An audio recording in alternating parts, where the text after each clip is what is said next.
really want to be strong, fundamentally sound players, and fundamentally sound coaches, and making sure that we're really tuned into what that should look like and what that should feel like for our own position groups, and really just pushing the tempo. The urgency to line up has really been really similar, and kind of the sense of competing.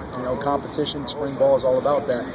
So I think we've been right on par with that with Coach Pete as well. And how about your positioning group specifically in terms of picking up where they left off? So at the end of the day, it's Austin is definitely that's a hard person to replace. But I think what's really cool is we have a bunch of young players that are really stepping up and really taking into this whole competition period.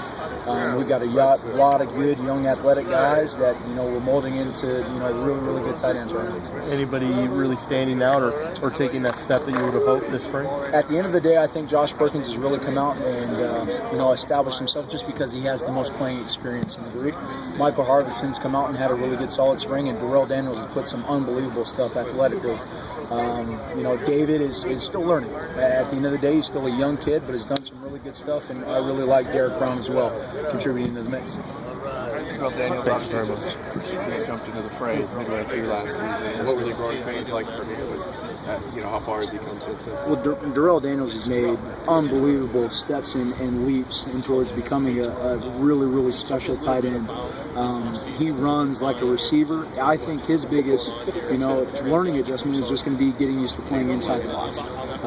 He's been really a receiver and a stand-up receiver at that. So him really getting used to what comes in with pass protection and run blocking is something that he's really grown to and something that he's really taken pride in, which is really cool to see.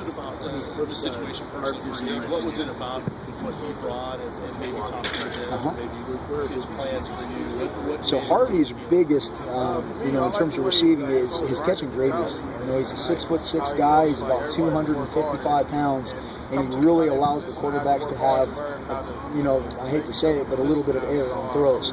So his catching radius is probably his biggest deal, and he does a lot of good things in short distances in terms of agility. And he might even be, some of the other guys that come in, he might be our highest leaper at this point right now in terms of vertical jump. Are you comfortable as a primary catching guy with him, or are you still Well, I think at the end of the day, a lot of the top guys they do everything really well. So to answer your question, no, I'm not really concerned with Mike in that regard. I think he's a phenomenal receiver, probably right on par with Josh. Are you kind of